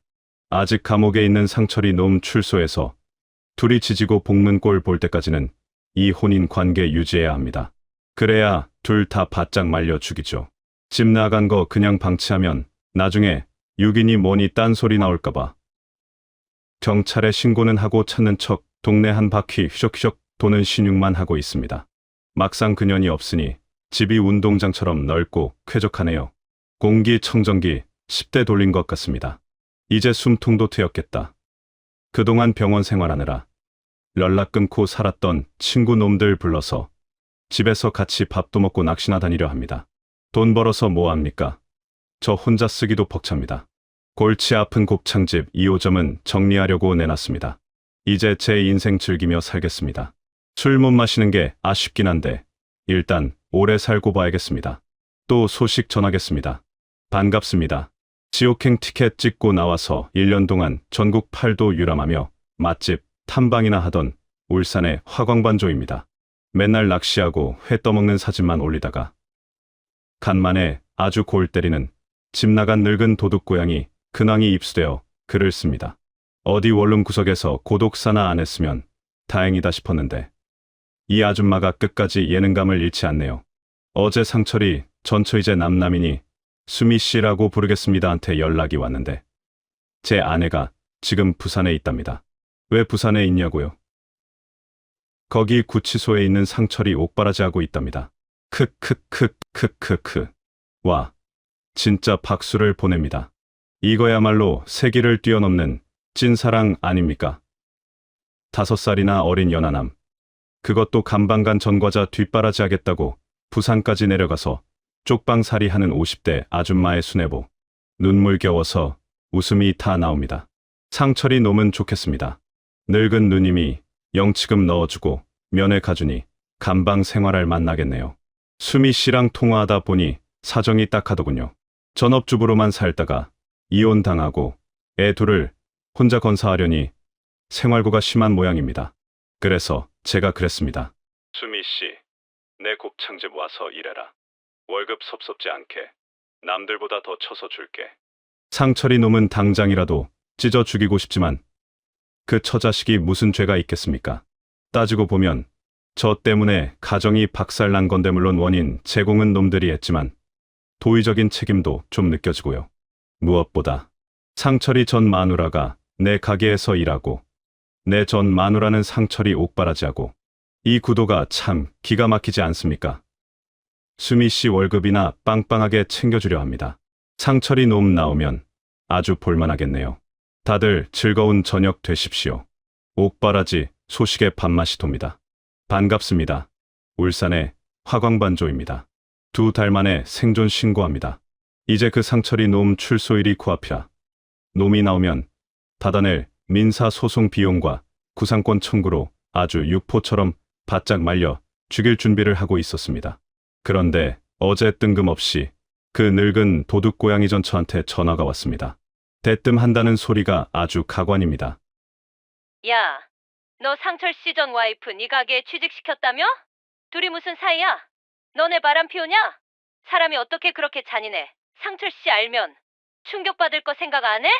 기가 차서 헛웃음이 나오더군요. 바로 쏘아붙여줬습니다. 걔 눈에는 걔만 보인다더니 네 눈에는 남녀가 붙어 있으면 다 배꼽 맞추는 사이로 보이냐? 내가 아랫도리에 지배당했어. 나는 정당하게 고용을 한 거고 너네는 더럽게 간통을 한 거야. 급이 달라 이 무식한 년아. 그리고 잔인해. 니들이 내 돈 3억 횡령해서 해외여행 다닌 게 잔인할까? 내가 오갈 데 없는 싱글맘 취직시켜준 게 잔인할까? 억울하면 너도 와서 불판 닦든가. 아, 넌 손버릇이 나빠서 카운터 근처에도 못 오게 할 건데 어쩌냐? 숨도 안 쉬고 퍼부으니 씩씩거리다 전화를 뚝 끊더군요. 생각해보니 상철이 놈. 출소해서 이 사실 알면 아주 눈 뒤집어지겠습니다. 지가 버린 조강지처가 원수 밑에서 월급 받고 일하고 있으니까요. 상철이 놈 출소하는 날 아주 성대한 환영 인사 준비해서 다시 오겠습니다. 반갑습니다. 지옥불에서 돌아와 악귀들 사냥 중인 울산의 화광반조입니다. 3달 만에 글을 씁니다. 그간 상철이 놈 출소해서 민사소송 걸고 구상권 청구하며 아주 뼛속까지 발라먹고 있었는데요. 얼마 전 가게에서 아주 기가 막힌 코미디 한 편을 봤습니다. 출소한 지 일주일쯤 됐나? 가게에서 일하고 있는데 웬 낡아빠진 빨간 잠바를 입은 노숙자 꼴을 한 놈이 문을 열고 들어오더군요. 상철이 놈이었습니다. 감방밥이 입에 안 맞았는지 아주 바짝 마른 오징어가 돼서 왔더군요. 놈이 저를 한번 슬쩍 보더니 두리번거리다 서빙하던 수미를 발견하고는 다짜고짜 손목을 낚아채 밖으로 끌고 마다는 겁니다. 손님들도 놀라고 저도 놀라 주차장으로 따라 나갔는데 거기서 아주 볼만한 구경을 했습니다. 상철이 놈이 눈을 부라리며 소리를 지르더군요. 야, 너 여기서 뭐해? 저 돈 많은 늙은 놈한테 가랑이 벌려주니까 좋냐? 아주 끼리끼리 노는구만 더러운 년놈들. 와, 자기소개를 아주 찰지게 합니다. 그러자 수미 씨가 그동안 쌓인 게 터졌는지 아주 앙칼지게 받아치더군요. 지랄하네. 돈 없는 늙은 년한테 박아준 게 누군데? 그리고 내가 아직도 네 와이프인 줄 알아? 꺼져 미친놈아. 50살 넘은 할머니에 미쳐서 지 자식 새끼 생활비 한 푼 안 준 새끼가 어디서 개소리를 하고 있어. 가서 너 사랑해주는 그 쭈글쭈글한 할머니랑 놀아라. 돈 없는 늙은 년. 드립에 저도 모르게 현실 웃음이 푹 하고 터졌습니다. 수미 씨가 이렇게 매운맛인지 몰랐네요. 제가 웃으니까 상철이 놈이 얼굴이 시뻘개져서 저한테 대들더군요. 웃음이 나옵니까? 화가 나는 건 이해하지만 일 크게 만들지 않고 해결할 수도 있었는데 굳이 그렇게까지 집요하게 굴어서 서로 가정 파탄 내고 제 와이프까지 데려다가 둘이 무슨 사이입니까? 제 눈앞에서 보란 듯이 이러는 거 진짜 치졸하고 더럽습니다. 아니면 설마 둘이 무슨 관계가 있어서 함정판 겁니까? 기가 차서 제가 팩트로 뼈를 때려줬습니다. 야 상철아, 네 눈엔 세상이 다 불륜의 왕국으로 보이냐? 내가 하반신에 지배당해서 판단이 안 서. 나는 정당하게 최저시급 주고 고용한 거고 너는 더럽게 무상급식 먹으러 감방 다녀온 전과자야. 급이 달라. 이 새끼야. 그리고 쐐기를 박았습니다. 그리고 너 방금 수미 씨 말 들어보니 아직도 그 늙은 년 만나냐? 출소하자마자 아주 뜨겁나 봐. 야, 이거 부정행위 지속으로 추가 소송 가능한 거 알지? 너 안 그래도 나한테 갚을 돈 산더미인데 소장 하나 더 날아가면 그땐 진짜 장기라도 팔아야 할걸. 고소하려면 해봐. 나는 땡큐니까. 상철이 놈. 얼굴이 흑빛이 돼서 아무 말도 못하더군요. 폐지라도 주어야 할 판에 소송 하나 더 얹어준다니까. 정신이 번쩍 드나 봅니다. 다음 소식 또 들고 오겠습니다. 반갑습니다. 울산 곱창집 주인 화광반조입니다. 한 달 만에 글을 씁니다. 하늘의 그물이 아무리 성겨 보여도 죄지은 인간은 절대 그 올가미를 벗어날 수 없다는 말이 진리인가 봅니다. 어제 바람난 늙은 여자한테 연락이 왔습니다. 다 죽어가는 목소리로 나 폐암이래 이기라는데 수술해야 한다는데. 은근슬쩍 말끝을 흐리며 동정심을 유발하길래 바로 잘랐습니다. 야, 너는 입만 열면 굴하냐? 돈 떨어지니까 이제 암 환자 코스프레해서 병원비 뜯어내려고 작작 좀 해라. 그랬더니 억울하다며 입원한 병원 호수를 알려주더군요. 속는 셈 치고 가봤는데 와, 1년 사이에 사람 꼴이 말이 아닙니다. 얼굴은 흙빛이 되어가지고 바짝 말라서 귀신이 따로 없더군요. 진짜 폐암 이기랍니다. 제가 전립선암으로 죽다 살아났는데 이제 지가 암에 걸렸네요. 저를 무슨 비련의 여주인공처럼 그윽하고 애처로운 눈빛으로 쳐다보길래 헛웃음을 날려주고 한마디 박았습니다. 왜 그렇게 쳐다봐? 나한테 살려달라고? 야, 너의 그 찐사랑 상철이한테 가서 고쳐달라 그래? 사랑의 힘으로 암세포도 녹여버리지 그러냐? 아무 말도 못하고 입만 벙긋거리더군요. 나오는데 자기 집에 있는 보험, 서류 좀 갖다 달라고 부탁하길래 알았어 하고 나왔습니다. 물론 갖다 줄 생각 추호도 없습니다. 전화 오는 거 싹 다 차단했습니다. 마음이 아프냐고요? 아니요. 그냥 신기합니다. 남의 눈에 피눈물 흘리게 하더니 지 눈에는 피고름이 차네요. 진짜 천벌은 있나 봅니다. 반갑습니다. 화광반조입니다. 방금 아들놈 전화를 받고 피가 거꾸로 솟다 못해 머리가 터질 것 같습니다. 녀석이 대뜸 저를 원망하더군요. 아버지, 엄마 폐암이라면서요? 아무리 사이가 안 좋아서 별거하셨다지만 어떻게 모르실 수가 있어요? 너한테 말 안 해서 그렇지. 엄마랑 나 사실상 끝난 사이다. 그건 엄마한테 들어서 알아요. 어쩐지 엄마 혼자 쓰기엔 좀 큰 돈을 빌려달라 하시더니 병원비 때문이었구나. 뭐? 돈을 빌려? 내가 무슨 돈이 있어서?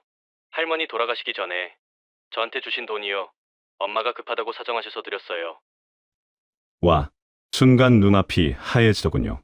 이 미친년이 기어이 아들 코 묻은 유산까지 손을 댔습니다. 병원비? 웃기지도 않죠. 그 돈으로 상철이 변호사비 되고 영치금 넣어준 게 뻔하지 않습니까? 이성이 끊겨서 수화기에 대고 고래고래 소리를 질렀습니다. 야, 정신 차려. 그 돈 병원비 아냐. 너가 엄마랑 바람나서 간방 간 전과자 새끼 옥바라지 하는데 쓴 거라고. 네 돈으로 그 제비 새끼 사식 넣어준 거야 알아. 전화기 너머로 한동안 숨소리도 안 들리더군요. 네! 아빠 그게 대체 무슨 말씀이세요? 자식 돈까지 털어서 불륜남 뒷바라지. 진짜 이 여자는 인간이 아닙니다. 악마가 울고 갈련입니다. 반갑습니다.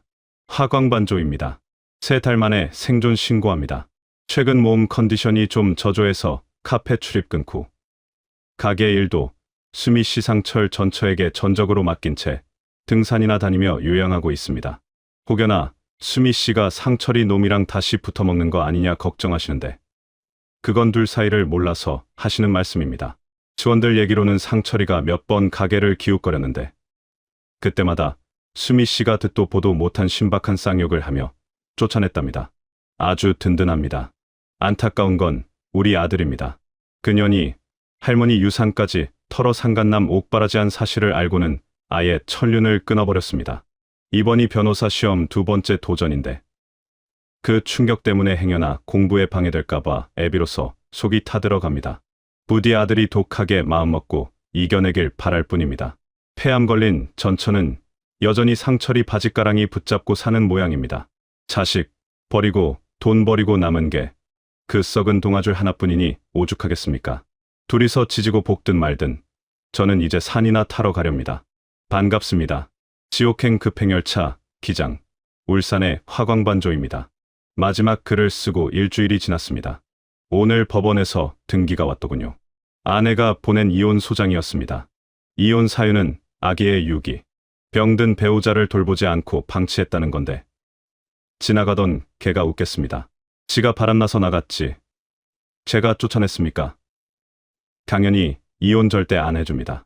해주면 재산 분할해줘야 하는데 내 피 같은 돈을 그년 약값으로 쓰게 둘 순 없죠.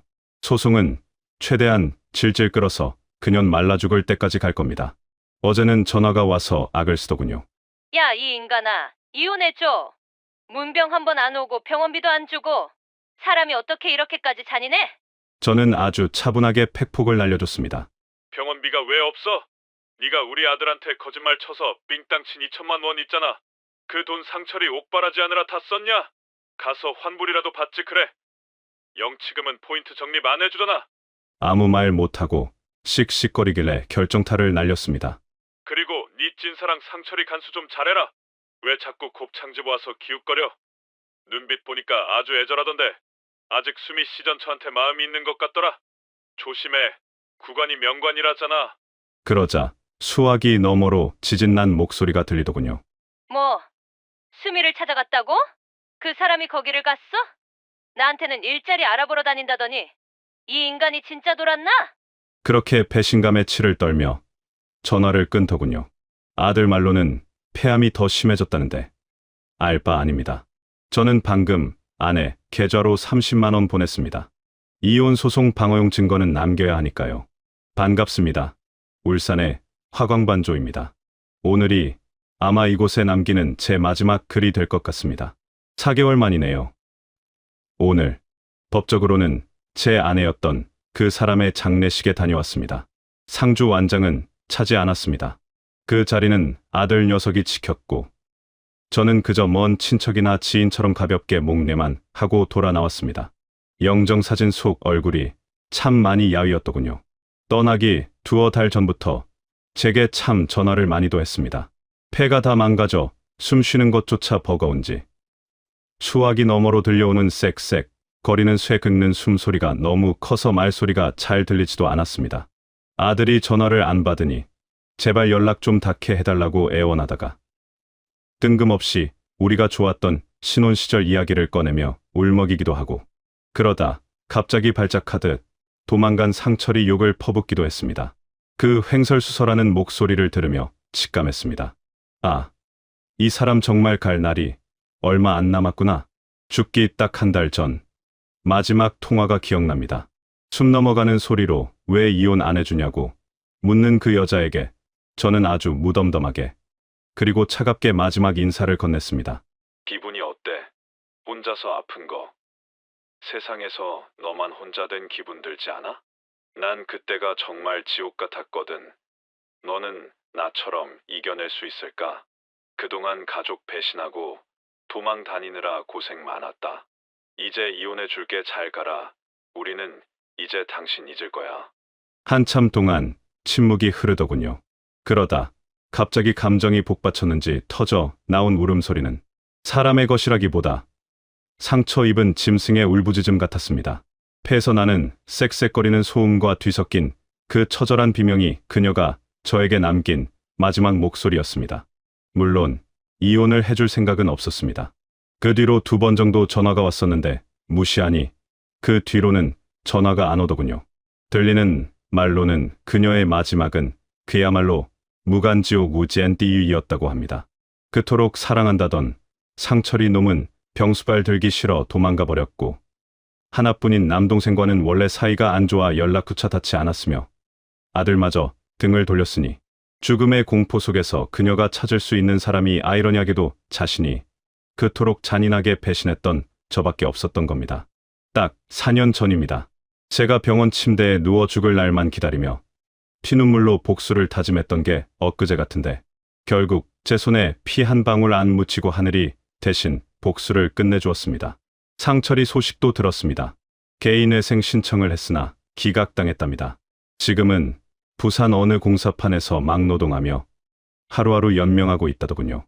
만약 배신하지 않았다면 아내는 오늘 가족들의 따뜻한 배웅을 받으며 눈을 감았을 것이고 상철이는 평범한 가장으로 살고 있었겠지요. 그 한순간의 더러운 쾌락과 맞바꾼 대가치고는 너무나 참혹합니다. 속이 시원할 줄 알았는데 막상 끝내고 나니 입안이 씁쓸합니다. 이제 길고 길었던 제 복수극은 여기서 막을 내립니다. 그동안 지옥 같던 제 삶을 지탱해 주신 회원님들, 특히 정신 차리게 몽둥이질 해주신 비와우사님, 모두 진심으로 감사했습니다. 부디 여러분의 가정엔 평안만 가득하시길 빕니다. 상철이한테 받아야 하는 돈 1억 4천만 원 정도 전부 회수했는데요. 듣기로는 자기 부모 땅을 전부 갖다 팔았다나 뭐라나 아무튼 부산에서 노가다 하다가 허리 다친 이후로 포장마차 한다고 합니다. 슬슬 놀다가 시간 되면 찾아내서 포장마차 불법 영업으로 신고나 계속해줘야겠습니다. 아들놈은 변호사가 되었습니다. 말은 안 하는데 자기 엄마 그렇게 살다 간 게 무슨 영향을 줬는지 분명히 검사도 할 수 있는 성적이었는데 그냥 변호사 한다고 하네요. 저는 내년 정도에 밀면집도 내놓을 생각입니다. 그동안 이렇게 저렇게 모은 돈이 꽤 되어서 혼자서 먹고 살기는 넘치는 돈이네요. 나중에 그 수미하고 크루즈 여행이나 한번 가봐야겠습니다. 사실 회원님들 오늘 술 먹고 글 쓰는 건 공허함 때문입니다. 저 왜 이렇게 공허할까요? 나이 50 넘게 먹으며 수많은 감정을 느꼈지만 이렇게 공허한 건 처음입니다. 영혼이 죽은 느낌이랄까요? 혹시 이유를 아시는 분 계실까요? 고견 부탁드립니다. 반갑습니다. 울산의 화광반조입니다. 1년 만에 글을 씁니다. 오늘이 그 사람, 제 전처의 기일이었습니다. 아들 녀석도 딱히 별말 없고 처가 쪽 사람들도 다 돌아가시거나 연을 끊은 상태라 조용히 지나갔습니다.